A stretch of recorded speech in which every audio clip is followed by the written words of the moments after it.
Hi guys, today the problem that we are going to solve is house robber. Let's go through the description once. So you are a professional robber planning to rob houses along a street. Each house has a certain amount of money stashed. The only constraint stopping you from robbing each of them is that adjacent houses have security system connected, and it will automatically contact the police if two adjacent houses were broken into on the same night. So you are also given a list of non-negative integers representing the amount of money of each house. You are asked to determine the maximum amount of money you can rob tonight without alerting the police. So you can only uh, rob.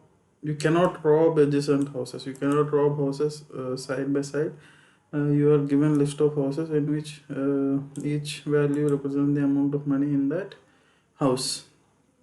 So first example, you can get the maximum amount of money. You can rob maximum amount of money if you rob house 1 and house 3. And you can, in the second example, you can rob maximum amount of money if you choose to rob house 1 and house 3. 9 plus 2, 11 plus 1, 12. So if I rob house 2, I cannot rob 7 because they are adjacent. So I rob the house 9 and then rob house 1. So the uh, logic or the way we solve the problem is at any particular index we make a choice. We make a choice either to rob this house or skip this house and rob the next house. If I choose to rob this house, I cannot rob the next house, so I increment my index to 2 and go to this house. So if I go to this house, this problem breaks into a subproblem. So if I know the solution to this subproblem, I can get the solution to this entire problem by adding 1 to the solution of this subproblem. And if I choose to skip this house, the problem breaks into a subproblem starting from index 1, breaks into a subproblem of size 3. So again if again in this subproblem I can choose to include this rob this house or skip this house. If I choose to rob this house, I cannot rob this next house, I can rob this house. If I skip this house, I can rob the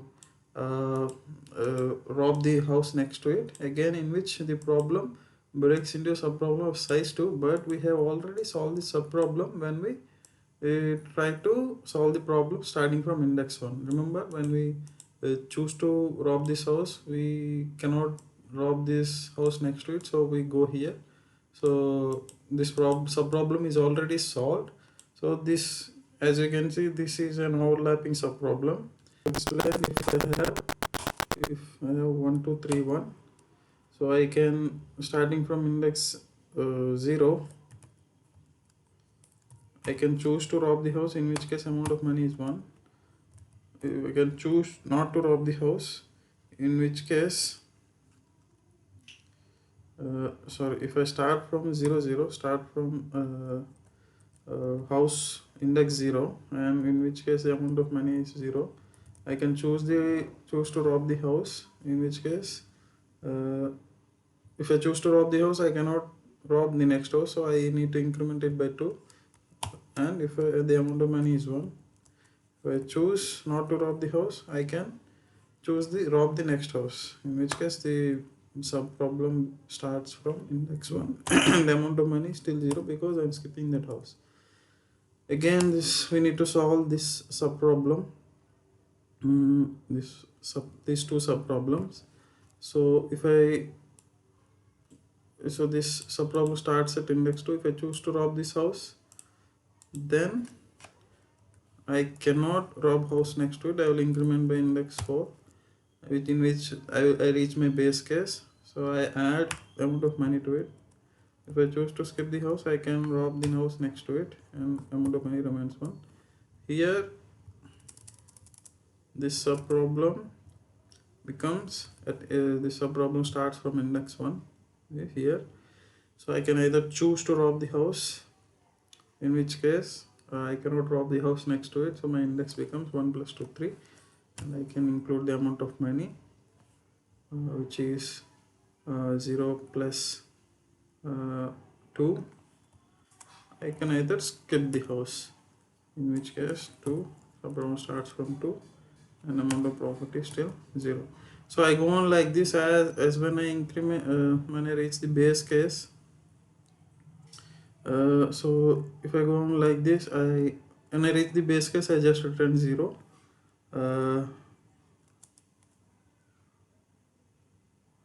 So you can see here this sub problem starting at index 2 is already solved, and again we are solving it here. Same in here, we already solved the sub problem starting at index 3, again we are solving it here. And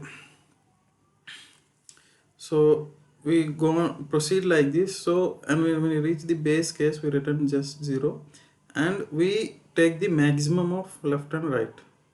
What I mean is, let's try to see this in a binary tree representation.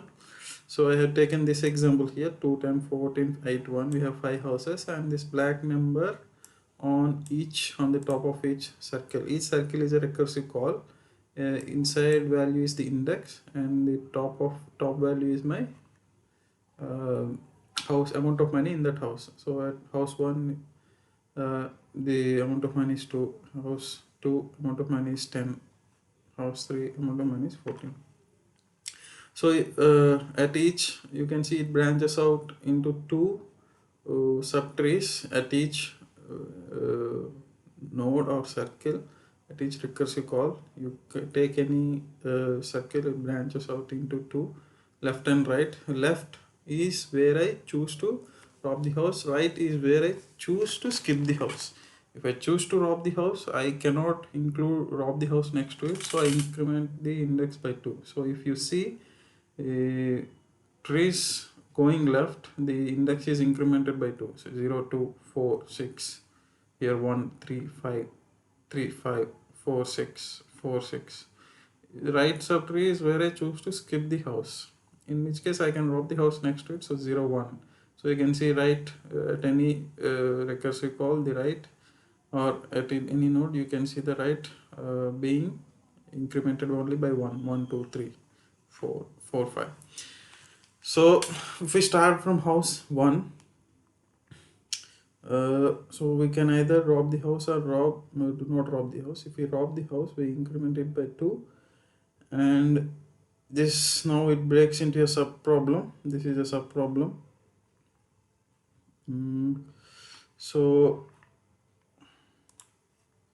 if I do not rob the house, I go right. So if I rob the house, again I increment it by 4. Again, if I choose to rob the house, last house, I again increment it by 6. I reach my base case, there are no more houses, so I return 0. So this red color values are the return values of this recursive call. So again I go right, in which I choose to skip the house, so I increment it by 5. I reach my base case, so I have only 0, 1, 2, 3, 4. The last index is 4. If my index is greater than 4, then I return 0. This index is greater than the last index. That would be my base case, in where I would return 0. So both the left and right cases, the choices returned me 0. But how would I choose the which one to return? This is the main logic here. So because the left is the choice wherein I choose to rob the house, I need to include the amount of money in that house to the return value. So 1 plus 0 is 1, and right is I do not rob this house, so I should not include this money. It becomes, so it's just 0. So I need to take the maximum of these choices that I made. So maximum of 1 and 0 is 1, so return value is 1. So I go right. Right is I skip the house, so I can rob the next house, 3. And again I go left. I rob this house. I cannot rob the next house, so I increment it by 5. I reach the base case, I return 0. And right is I skip the house, so I can rob the next house, 4. Increment it by only 1, 4. Again I go left and right. The base cases are reached, return 0. Again this sub problem is already solved here, you can see. and the return value is 1, so which is 1 here. So we don't need to solve this problem. If we store this using memorization, uh, if you are not if you have not heard of this concept, I strongly recommend you to go through dynamic programming concepts, what is dynamic programming and how to optimize problems that fall under dynamic programming. So there are two approaches, top down and bottom up approach. This is a top down approach in which we use memorization. So here this is an overlapping sub problem which we have already solved this. So the return value is 1. So here we take the maximum. We take the maximum of height, amount of money in that house, plus 0, and the right is where or it's 1. Right is where I skip the house. So I do not include the amount of money in that house. So maximum of height and 1 is height. So I return 8.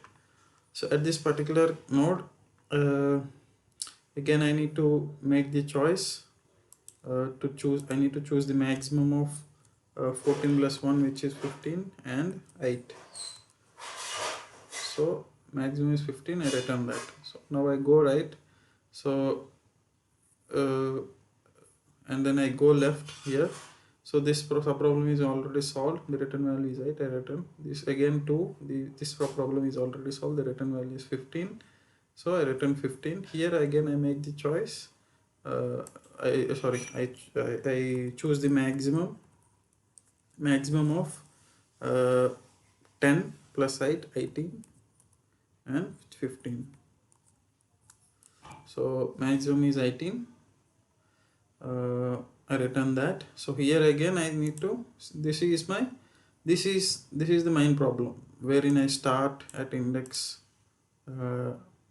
first house. If I starting from the first index, these are sub problems, starting from index 1, 2, 3, and these are the solutions. The return values are the solutions of the sub problems. So at last I choose the maximum of 15 plus 15, the return value of left subtree. 15 plus 2 is 17, and 18, which is my solution. So 18 is the solution for this problem. Okay, let's go back to our code. So let's try to code this. So if you are still not clear, I suggest you to pause and go through this diagram once, how this works. So if I will store the length of my houses in n, and if there are 0 houses, so there are no houses to rob, so the amount of money that the robber can get is 0. If there is only one house, I just return we can rob only in one house. So amount of money is the amount of money in that house. Total amount of money that he robs is the amount of money in that house. So I will use a helper function to make this recursive call, passing the index of the sub problem. I will call it rob at a particular house. I will pass my index of that house.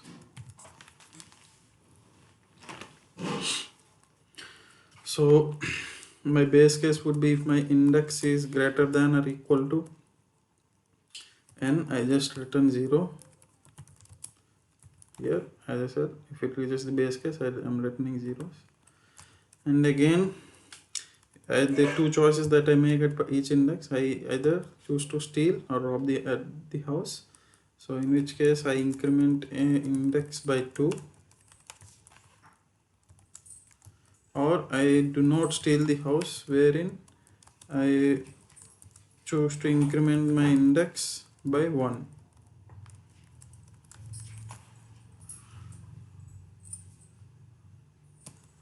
So at the end I just return the maximum.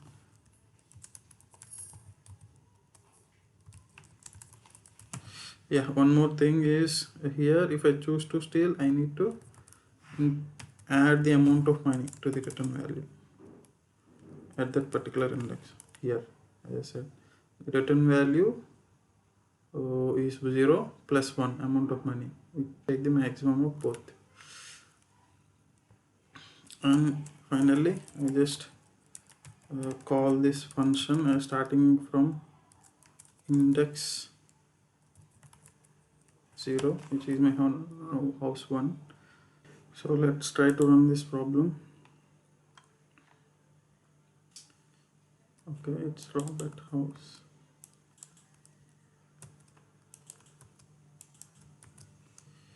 Now let's try to run this. Okay, we get the output 4. Let's try to submit this.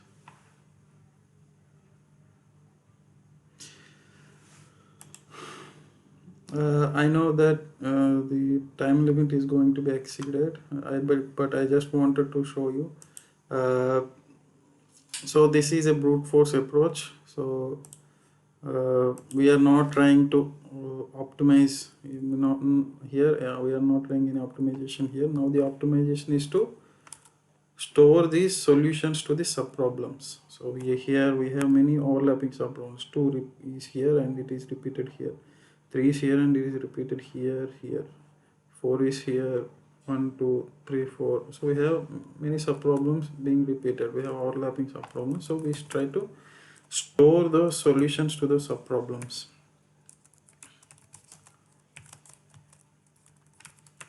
In a cache. So if my cache